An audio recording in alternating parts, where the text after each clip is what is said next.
Guys আসসালামু আলাইকুম। আমাদের অনেক বড় একটা ক্ষতি হয়ে গেছে, আর সেই ক্ষতিটাই দেখাবো আপনাদের আজকে। আমরা পরশুদিন মাছ ছাড়ছি। পরশুদিন, হ্যাঁ, মরছে দেখছো? পরশুদিন আমরা মাছ ছাড়ছি, আর মাছ যে ছাড়ছি কত কেজি ছাড়ছি মাছ? 49.5, মানে 49 কেজি আর কি। 49 কেজি মাছ ছাড়ছি। ওখান থেকে মনে হয় 20 কেজি মাছ মরে গেছে। একটা মাছ নাকি আধা কেজি করে ওজন ছিল, আর ওখানে প্রায় অনেক মাছ মরে গেছে। প্রায় 30-35টার বেশি মাছ মরছে না? আবার আজকেও মরছে কিছু। কালকে মরে দেখি যে পুরা পুকুরে ভাসে রয়েছে, মানে মরে বাইশে রয়েছে সারা পুকুরে। দেখতে পারবেন, ভিডিও দিয়ে দেব। কালকে ভিডিও করছি কিন্তু ভিডিও ছাড়া হয় নাই, একটু ব্যস্ত ছিলাম যার জন্য ছাড়া হয় না। আর ব্যস্ত বলতে কি, সাবিয়ার লাগে একটু ঝগড়া হয়েছিল, কথা বলতে আসছি না আমি, আমার ভিউয়ারদের সাথে ওর সাথে সাবির সাথে বাজাবাজি ছিল, যার জন্য রাগো এই ভিডিও ছাড়ে নাই সাবিয়া। এই অবস্থা। তো এখন আজকেও একটা মাছ, আবার আজকেও মাত্র আর কি একটা সাপে কামড়ে নিয়ে গেছে মাছ, আর ওই সাইডে ভাইসে রয়েছে একটা ময়রা পৌঁছে রয়েছে মাছ। মানে কি বলবো, সব মাছই যদি এরকম হয়ে যায় তাহলে তো এতগুলা টাকা দিয়ে এত মাছ ছাড়া উচিত হয় না, এখন মনে হইতে আছে। আসলে পুকুরটা মনে হয় আগে প্রস্তুত করা উচিত ছিল। এখন কি পুকুরের সমস্যার জন্য মরতে আছে নাকি পুকুরের সমস্যা না, মাছ ছাড়ছে ওরা, যে মাছ ধরছে তখনই সমস্যা হয়েছে। মাছের কাদা সাদা খাইয়ে ফেলাইছে মনে হয় বেশি ধরার সময়, এই জন্য সমস্যা হয়েছে। আসলে সব যদি মারা যায় তাহলে কি অবস্থা হবে? এতগুলা আমাদের ওই মাছ ছাড়াই উচিত না, আমাদের মাছ ছাড়া উচিত ছিল ওই যে ছোট ছোট যে পোনাগুলা এর আগে ছাড়ছি। আর এইবারে মাছগুলো হচ্ছে এতখানি বড় সাইজ। হ্যাঁ, ওইগুলো যদি ছাড়তাম তাহলে ভালো হইতো। মানে যেই মাছগুলো ছাড়া হয়েছে সেগুলা আপাতত এখনই খাওয়া যায়, এরকমের মাছ ছাড়া হয়েছে। মানে এতখানি সবগুলো মাছ 2-3 হাজার টাকা মাছ ছাড়লে হইতে পোনা। হ্যাঁ, আর এখন 8-10 হাজার টাকার মাছ ছাড়া হয়েছে, যেহেতু বড় মাছ দাম বেশি। আর এখন এরকম দেখতেছি যে প্রতিদিনে যদি মারা যায়, আর সাপ প্রচুর পরিমাণে সাপ হয়েছে। কিভাবে এত সাপ হয়েছে পুকুরে জানি না, দেখি 3-4 হাজার টাকা আমাদের অলরেডি লস হয়ে গেছে। হ্যাঁ, আর গতকালকে একটা সাপ আমার শ্বশুর আব্বা ফালাইছে আর কি, মাইরে ফালাইছে। আর আরেকটা দেখছি যে ওই সাপটা আবার নাম এই যে মাছ খাইয়া, দেখেন দিয়ে দেবো ভিডিও ক্লিপ। মাছ খাইয়ে মানে পেটের ভিতরে যে মাছটা, ওইটা এরকম আস্তে এতখানি জায়গা ফুলে রয়েছে দেখেন। আর আজকে একটা মাছ নিয়ে গেছে একটা সাপে, মাছরাঙা সাপ মনে হয়, ওইটা কি সাপ জানি না আমি সঠিক। আর কালকে কিছু গাছ পাইছি আমরা, এদিকে গাছ, আচ্ছা ওই গাছ লাগাইছি এগুলো দেখাও, চলো। আমার কথা কওয়া লাগবে না, কোন জায়গায় লাগাইছে আমি জানি না। কালকে কিছু গাছ পাইছি গিফট বলতে কৃষি অফিস দিয়ে কিছু গাছ দিয়েছে গিফট।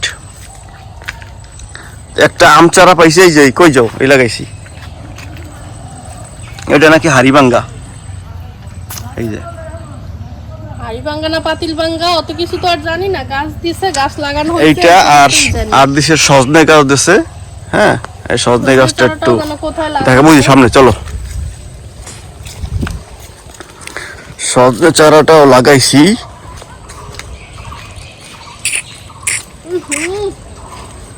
মাছ পচা গন্ধ। এই যে কাঁঠাল, 12 মাসি কাঁঠাল আছে এদিকে, ওই পাশে ফালাইছে উঠাইয়া। আর দেখেন গিফটের চারা আমাদের সজনে গাছ দিচ্ছে, দেখেন কত সুন্দর একটা সজনে গাছ। নাই এই যে কৃষি অফিস দিয়ে গিফট পাইছি চারা, মাথা নাই। আপনারা কি চারাটা দেখতে পাচ্ছেন নাকি? আর একটু ভালো করে দেখাবো। এই দেখেন, এই দেখেন মাথা নাই, মাথা ছাড়া গাছ লাগাইছি। এটা কি বলবো, আর এটা শিকড়ও নাই, মানে এরকমের একটা ডাল কাইটে নিয়ে আসতো ওনারা মনে হয়। না না না মনে কাইটে নিয়ে আসতো। না না, ছোট ছোট চারা এগুলো আর কি দিছে, 20 জনারা দিছে। ছোট চারা দিছে, মাথা নাই গাছের। 20 জনারে 20টা এই আম চারা দিছে, আর 20টা সজনে চারা দিছে। ঠিক আছে, 20টা সজনে চারা দিছে, এগুলো লাগাইছি। এখন এটা হয় কিনা জানি না। এখানে একটা নারিকেল চারা লাগাইছিলাম, নারিকেল চারাটা তো মরে গেছে। সেই মরা জায়গায় এবার আরেকটা গাছ লাগাইছে, তো এটাও মরে তাড়াতাড়ি করে যা।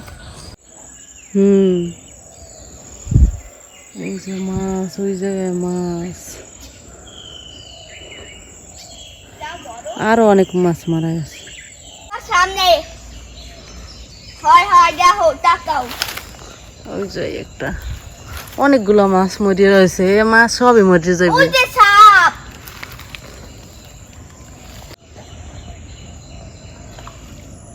সাপটা একটু জাগাও। যায় না যে সাপ মরে গেছে হয় যা একটু জাগাও আব্বু। দে বড় সাপ মরছে যা জানি না তাড়াতাড়ি যাও দাদা দাও মুফি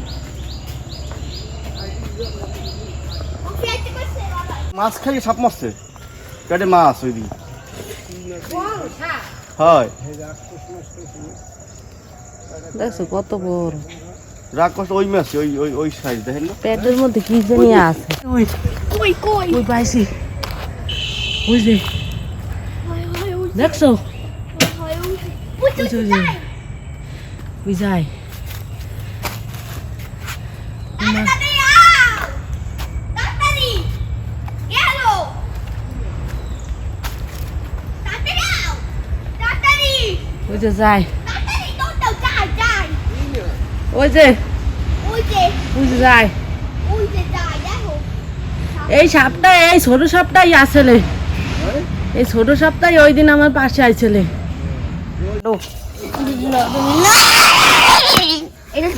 লমাদা সাপ কই এই জায়গায় আছে? এই যে দেখেন পয়সা গেছে একটা কাঁঠাল হয়েছিল মাছে গাও দিতে আছে, আবার সাপও লাড়া দিতে আছে। এত সাপ কই দিয়ে আসলো পুকুরে এতদিন যেহেতু মাছ ছিল না, সাপের আস্তানা হয়ে গেছে পুকুর, বুঝছেন? মানে যত গর্ত আছে মনে হয় এগুলো সব ভেতরে সাপ থাকে। আর তারপরে উদ আছে, উদেও মাছ নিয়ে যায়। তারপরে চিল তো চিল আছে, পানকৌড়ি আছে, বালিয়াস আছে, এরকম সব নামে। মানে আসলে উপরে জাল দেয়া লাগে। তো এতদিন পরে মানে প্রায় 1.5 থেকে 2 বছর পরে মাছ ছাড়া হয়েছে। জাল দেওয়া লাগে, জাল বুঝছো। কাঁঠালটা কি পারমু সাবিয়া না আরো পরে পারমু? কাঁচা রান্না খাবা? হ্যাঁ কাঁচা রান্না খাবা? এইটা দিয়ে হইবে না, এটা পোক্ত হয়ে গেছে একদম বেশি, পাকার কাছে পোক্তটাই মজা লাগে বেশি। হ্যাঁ পোক্তটাই মজা লাগে বেশি, তো পাকে না, যে গ্রান বেরোয় না, তো যে পাকা গ্রান বেরোলে তো আর রান্না করা যায়, তাহলে তখন মিষ্টি হয়ে যেত। না থাক চলো।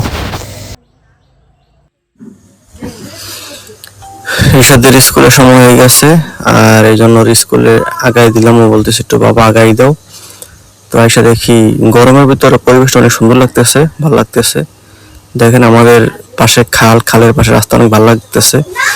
আর সামনে একটা আম গাছ, এটার মতো আম মনে হয় আমি আর দেখি নাই আমাদের এদিকে, অন্য জায়গায় হয়েছে কিন্তু আমাদের এই দেখি নাই।